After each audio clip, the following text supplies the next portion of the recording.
ಶ್ರೀಮತೆ ರಾಮಾನುಜಾಯ ನಮಃ. ಶ್ರೀಮತೆ ನಿಗಮಾಂತ ಮಹಾದೇಶಿಕಾಯ ನಮಃ. ಶ್ರೀಮತೆ ರಂಗನಾಥ ಪಾದುಕಾ ಸಹಸ್ರೆ ಮರತಕ ಪತ್ತಕಿತಿಃ ಏಕೋನವಿಂಶಿ ವಂದೇ ಗಾರುತ್ಮತೀಂ ವೃತ್ಯ ಮನಿಸ್ತೋಮೈಶ್ಚ ಪಾದುಕಾಂ ಯಯಾ ನಿತ್ಯಂ ತುಲಸ್ಯೇವ ಹರಿತತ್ವಂ ಪ್ರಕಾಶ್ಯತೆ. ವಂದೇ ಗಾರುತ್ಮತೀಂ ವೃತ್ಯ ಮನಿಸ್ತೋಮೈಶ್ಚ ಪಾದುಕಾಂ ಯಯಾ ನಿತ್ಯಂ ತುಲಸ್ಯೇವ ಹರಿತತ್ವಂ ಪ್ರಕಾಶ್ಯತೆ.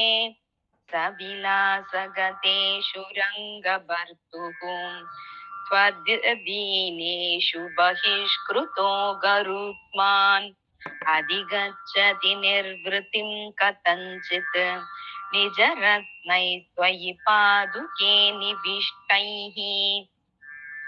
ಸಮಯೇ ಮಣಿಪಾದುಕೆ ಮುರಾರೇಃ ಮುಹುರತ್ನಪುರಮುಕ್ತಚೇಟಿಕಾಸ್ತೆ ಹರಿತಾನ್ ಹರಿದಶ್ಮನಾಂ ಮಯೂಕಾನ್ ತುಳಸಿ ಪಲ್ಲವ ಶಂಕಯಾ ಕ್ಷಿಪಂತಿ.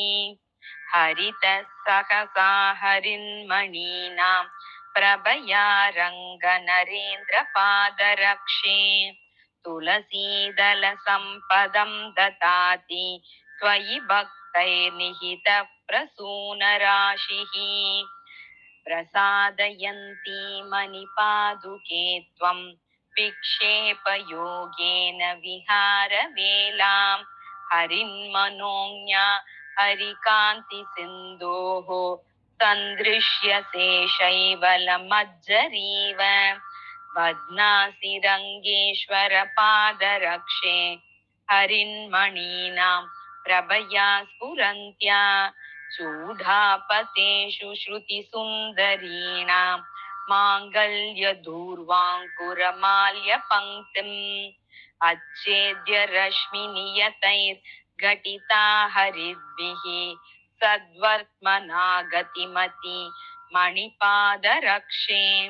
ಸಂದೃಶ್ಯಸೆ ಸವಿತೃಮಂಡಲ ಮಧ್ಯ ಬಾಜೋ ರಂಗೇಶ್ವರಸ್ಯ ರಥ ಸಂಪದಿವಾಪರಾತ್ವಂ. ಶ್ಯಾಮಾಯಮಾನ ನಿಗಮಾಂತ ವನೋಪಖಂಡಾಃ ಸ್ಥಾನೇ ಪದಾವನಿ ಹರಿನ್ ಮನಯಸ್ತ್ವದೀಯಾಃ. ಪರ್ಯಂತ ಶಾದ್ವಲವತೀಂ ಪ್ರತಯಂತಿ ನಿತ್ಯಂ ನಾರಾಯಣಸ್ಯ ರುಚಿರಾಂ ನಖರಶ್ಮಿ ಗಂಗಾಂ. ಉದ್ದಿಶ್ಯ ಕಾಮಪಿ ಗತಿಂ ಮಣಿಪಾದರಕ್ಷೆ ರಂಗೇಶ್ವರಸ್ಯ ಚರಣೆ ವಿನಿವೇಶಿತಾತ್ಮಾ. ಪ್ರಾಯೋ ಹರಿನ್ಮಣಿರುಚ ದೃಢಭಕ್ತಿ ಬಂಧ ಪ್ರಾದುಷ್ಕರೋತಿ ಭವತಿ ತುಳಸೀವನಾನಿ. ಸೇವಾರ್ಥಂ ಆಗತವತಾಂ ಹೃದಸೇಶ್ವರಾಣಾಂ ಚೂಡಾಮಣಿ ಪ್ರಕರಶಾಲಿಷು ಮೌಲಿಷು ತ್ವಂ. ಸಂವರ್ತಯಸ್ಯ ಸುರಮರ್ದನ ಪಾದರಕ್ಷೆ ಸ್ವೇನಾಶ್ಮಗರ್ಭಮಹಸಾ ಶುಕಪಂಕ್ತಿ ಶೋಭಾಂ. ಧರಪರಿಣತ ದುರ್ವಾವಲ್ಲರಿ ನಿರ್ವಿಶೇಷೈಃ ಮರತಕ ಶಕಲಾನಾಂ ಮಾಂಸಲೈರ್ ಅಂಶುಜಾಲೈಃ. ಪಶುಪತಿ ವಿಧೃತಾ ತ್ವಂ ತಸ್ಯ ಪಾಣೌ ನಿಷನ್ನಂ ಮಧುರಿಪು ಪದರಕ್ಷೆ ಭಂಜಯಸ್ಯೇನ ಶಾಪಂ. ಹರಿಚರಣ ಸರೋಜ ನ್ಯಾಸಯೋಗ್ಯಂ ಭವತ್ಯಾಃ ಪ್ರಗುಣಂ ಅಭಿಲಷಂತ್ಯೋ ವರ್ಣಲಾಭಂ ತುಲಸ್ಯಃ. ಪ್ರತಿದಿನಮುಪಹಾರೈ ಪಾದುಕೆ ತಾವಕಾನಾಂ ಮರಕತ ಶಕಲಾನಾಂ ಆಶ್ರಯಂತೆ ಮಯೂಕಾನ್. ಹರಿತಮಣಿಮಯೂಕೈರ್ ಅಂಚಿತಾಧ್ಯಾತ್ಮಗಂಧೈಃ ದಿಶಸಿ ಚರಣರಕ್ಷೆ ಜಾತಕೌತೂಹಲಾತ್ವಂ. ಧನುಜ ಮತನ ಲೀಲಾ धारिकाणामुदारां दमनकदलपङ्क्तिं देवी मौलौ श्रुतीनाम् अधिगतबहुशाखैरश्मगर्भप्रसूतैः मधुरिपुपदरक्षे मेचकैरंशुजालैः अनितरशरणानां नूनमारण्यकानां किमपि जनयसि त्वं कीचकारण्यदुर्गम् प्रचुरनिगमशाखां पादुके रङ्गिनस्त्वां चरणनकमयूकैश्चारुपुष्पाणुबन्धां मरतकदलरम्यां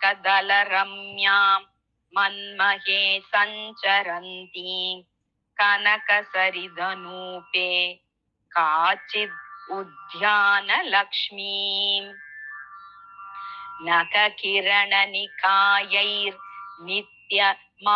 नखकिरणनिकायैर्नित्यमाविर्मृणाले महितरसविशेषे मेचकैरंशुभिस्ते परिकलयसि रम्यां पादुके रङ्गभर्तुः पदकमलसमीपे पद्मिनी पत्रपङ्क्तिम् अनिमिषयुवतीनाम् आर्तनादोपशान्त्यै त्वयि विनिहितपादे लीलया रङ्गनाथे धतति चरणरक्षे दैत्यसौधानि नूनं मरतकरुचिभिस्ते मंशुदुर्वाङ्कुरानि विपुलतममहोभिर्वीतदोषाणुशङ्कम् विलसदुपरि नैल्यं देवि विष्णो पदं तत् क्रतुमरतकदृश्यां प्राप्य पादावनि त्वां प्रकटयति समन्तात् सम्प्रयोगं हरिद्भिः पद्माभूम्यो प्रणयसरणिर्यत्र पर्यायहीना यत्संसर्गात् अनगचरिताः पादुके कामचाराः तारासक्तं तमिह तरुणं प्रीणयन्तो जरत्यो नित्यश्यामास्तव मरतकैर्नूनमाम्नाय वाचः स्थलकमलिनीव काचिच्चरणावणि भासी कमलवासिन्याः यन्मरतकदलमध्ये यः कश्चिद् असौ समीक्ष्यते शौरिः स्थलकमलिनीव काचिच्चरणावणि भासी कमलवासिन्याः यन्मरतकदलमध्ये यः कश्चिदसौ समीक्ष्यते शौरिः इति श्रीमते पादुकासहस्रे मरतकपत्तदिः एकोनविंशिः